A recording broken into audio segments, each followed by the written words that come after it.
সকাল সকাল পেট পুজোর উদ্দেশ্য নিয়ে বেরিয়ে পড়েছিলাম এক নতুন বাঙালি রেস্তোরাঁর সন্ধানে।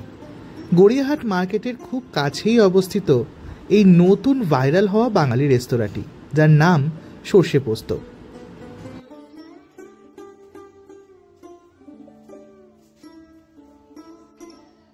ইনস্টাগ্রাম বা ইউটিউব শর্টসের দৌলতে অনেকবারই এখানকার খাবার দেখেছি, তবে খেতে কেমন সেই এক্সপিরিয়েন্স আপনাদের সাথে শেয়ার করব বলেই চলে গিয়েছিলাম আজকে। এখানকার আর্কিটেকচার, ডেকোরেশন নিয়ে কথা অবশ্যই বলতে হয়। খুব সুন্দর করে সাজানো এই রেস্তোরাঁর মধ্যে বসে থাকলে বাঙালিয়ানার এক অদ্ভুত ঐতিহ্য অনুভব করা যায়।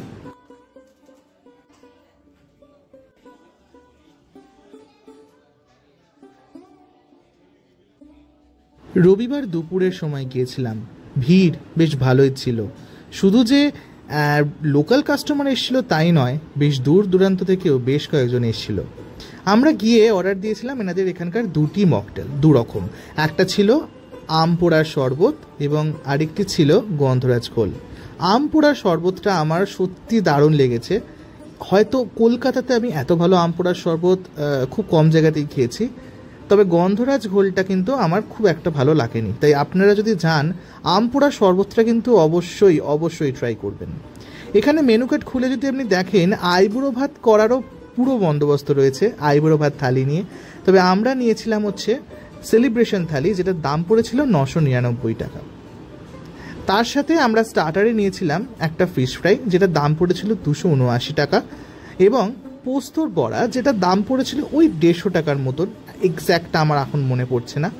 তবে ফিশ ফ্রাইটা আমি বলবো একটু ওভার প্রাইসড। সাইজ বা ভেতরে মাছের যদি কথা চিন্তা করি, একটু দাম বেশি, বাট খেতে কিন্তু দুর্দান্ত। আমি এইটাও বলতে বাধ্য হচ্ছি, কারণ অনেক জায়গাতে আমি 100 টাকার ফিশ ফ্রাই খেয়েও মনে হয়েছে এটা আর খাবো না, ফেলে দিই। কিন্তু এখানকার ফিশ ফ্রাইটার মধ্যে একটা টেস্ট আছে, তো সেই হিসেবে এটা অবশ্যই ওর্থ ইট। আপনারা অবশ্যই ফিশ ফ্রাইটা খাবেন।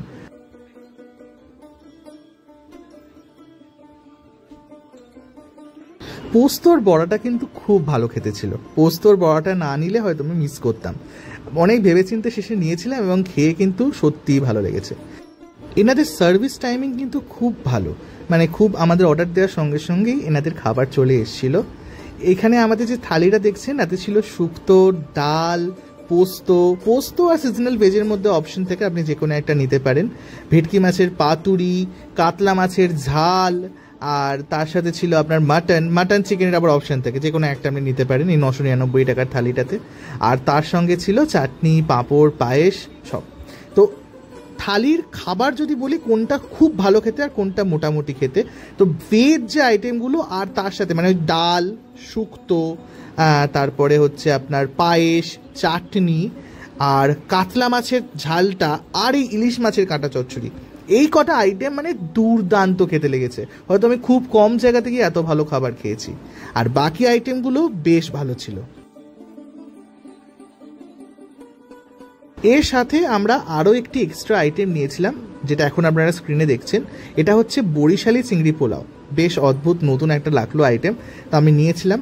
তবে খেয়ে আমার দুর্দান্ত লেগেছে। এটাকে আমি ভেটকি পাতুরির সাথে কমপ্লিমেন্ট করে খেয়েছিলাম, বেশ ভালো লেগেছে। চিংড়ি মাছের পরিমাণ বেশ খানিকটা ছিল।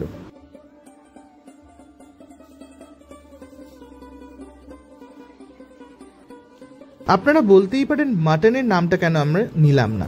তো মাটনটা আমি অ্যাকচুয়ালি নিয়েছিলাম কড়াইশুঁটির কচুরি দিয়ে। 4টে কড়াইশুঁটির কচুরির দাম পড়েছিল 90 টাকা।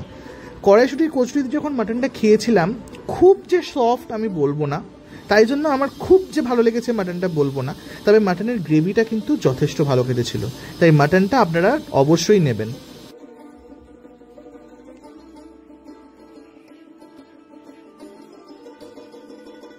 শেষ পাতে চাটনি যখন খাচ্ছিলাম, বেশ ভালো লাগছিল চাটনিটা। কিন্তু চাটনির আগেও আমি যেটা সবচেয়ে বেশি আমার মন একদম খুশি করে দিয়েছে, সেটা হচ্ছে পায়েসটার স্বাদ সত্যিই ভালো। খুব কম রেস্টুরেন্টই আমি দেখেছি যারা খুব মন দিয়ে পায়েস তৈরি করেন, তো এরা হচ্ছে তাদের মধ্যে একজন। শেষে পান দিয়েছিল বিলিংয়ের সময়, যেটাও খেতে দারুণ ছিল। এরপর চললাম বাড়ির উদ্দেশ্যে।